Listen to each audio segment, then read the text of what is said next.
Matt Eberflus's journey in football, from his early days as a player to his coaching career and his time with the Chicago Bears, is remarkable. It is a career that offers insights into coaching in the NFL, especially on the defensive side. Let's start from the beginning. He's from Toledo, Ohio, where he played linebacker in high school at Whitmer and then for the University of Toledo. At the University of Toledo, he was coached by Nick Saban. It was only for a short time in 1990, but still significant considering Saban's stature as a coach. That's where he began his coaching career.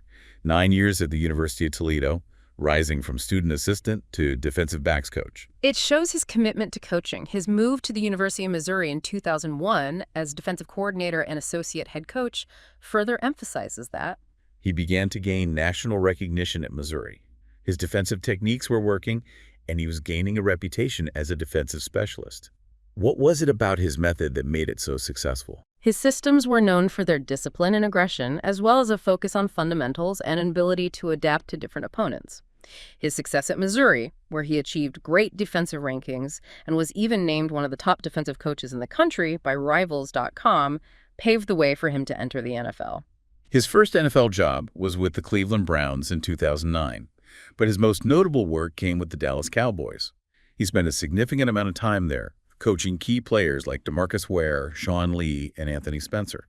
He arrived at the Cowboys as they transitioned from a 3-4 defense to a 4-3, which allowed him to demonstrate his adaptability in instructing diverse schemes.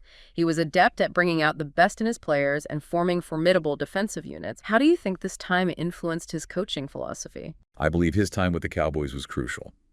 Working with seasoned players such as Ware and Lee would have given him essential insights into coaching at the NFL level.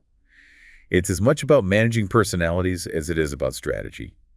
That experience in Dallas set the stage for his next major step, his hiring as defensive coordinator for the Indianapolis Colts in 2018. The Colts provided a unique set of obstacles. They had a terrible defense that ranked 30th in the league, and Eberflus was in charge of improving it, which he accomplished. He had transformed them into a top 10 defensive unit in a year. What are your thoughts on his influence on the Colts? Was it just schematic, or was there more to it? It was a mix of things, in my opinion. He introduced his method, which emphasized discipline and fundamentals. However, he also appears to have a talent for instilling a certain mindset in his players. It's all about fostering a culture of accountability and a constant desire to improve. That is what made the Colts defense so successful during his leadership. His achievements with the Colts made him a strong candidate for a head coaching job, which he ultimately secured with the Chicago Bears in 2022. The Bears were in the midst of a reconstruction, especially on defense. They required someone with Eberflus's knowledge and experience to help them rebuild their defense. It appeared to be a good fit at the time. What were your first impressions of his selection as the Bears head coach? It seemed promising on paper. He established himself as a defensive genius, capable of turning around struggling units. However, the Bears also had Justin Fields, a young quarterback who needed to be developed. And it was there, with the need to rebuild the defense while also grooming a young quarterback, that the difficulties began. The strain was enormous, especially in a city like Chicago with its fervent fans and the Bears' heritage. Eberflus was expected to produce results quickly. And when those results failed to materialize and the losses began to pile up, the pressure grew even greater. In the hopes of jump-starting the rebuild, they traded Fields for Caleb Williams, but it was insufficient. Which culminated in his midseason dismissal following a game against the Detroit Lions, a first in Bears history. It was an unpleasant conclusion to his time in Chicago. It makes you wonder about the expectations put on coaches in today's NFL. How long do they get to rebuild, especially with a young quarterback and a defense that needs a lot of work? Patience is rare in the NFL, it seems. Everyone wants to win now. And when a team invests in a head coach, they expect to see results in fast. But some argue that Eberflus's system, which requires a very specific type of player, contributed to the Bears' problems. Do you think his style is too inflexible for today's NFL? Well, his system is tough. There's no question about that. It demands a lot of discipline from players and a very particular set of skills. It can be a good thing and a bad thing. You can end up with a really strong unit if you have the right pieces, like we saw with the Colts. But if you have roster limitations or injuries, it can really limit your flexibility. What about his future in the NFL? After leaving Chicago so abruptly, will he get another chance to be a head coach? He's got a good track record, he can build solid defenses, and he knows how to create a winning culture. But teams will definitely be looking closely at his time with the Bears. Some think that going back to being a coordinator would be a good move for him. He could focus on what he does best, developing defensive strategies and working with players. And he wouldn't have all the pressure of being the head coach. What are your thoughts? It might be a way for him to rebuild his reputation and show that he's learned from what happened in Chicago.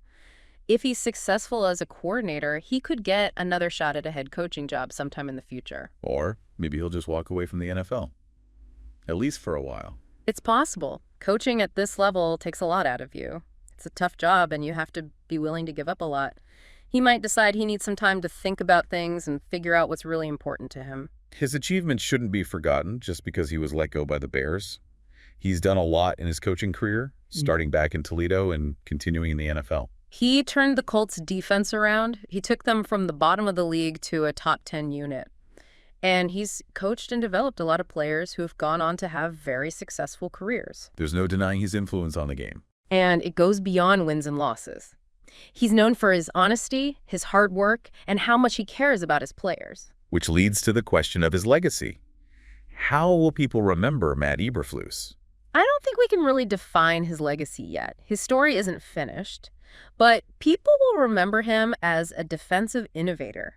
He's a coach who pushes his players to be their best, and he always sticks to his principles. He's had a pretty unique path. He's had both big wins and some setbacks. Yeah, that's what coaching in the NFL is like. You never know what's going to happen. You can have success one minute and be gone the next.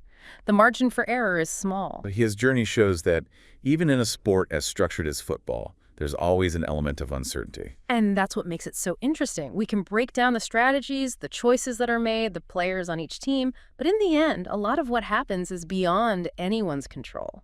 Even though things didn't work out for him with the Bears, his net worth is estimated to be around $5 million in 2024. It seems like he's been smart with his money. That's the kind of money you make when you're successful in the NFL. Coaching at this level is high pressure and high reward. The ones who do well get paid well. But money isn't the only thing that matters. What matters most is the impact he's had on the game and the people he's worked with. He's earned respect from everyone in the league because of his dedication to the sport and his passion for coaching. He's also known for being involved in his community and doing charity work. His influence goes beyond the football field. There's definitely more to come from him. It'll be interesting to see what Eberflus does next in football. Will he try to get another coaching job, or will he do something completely different? He has experience, knowledge, and he's a natural leader.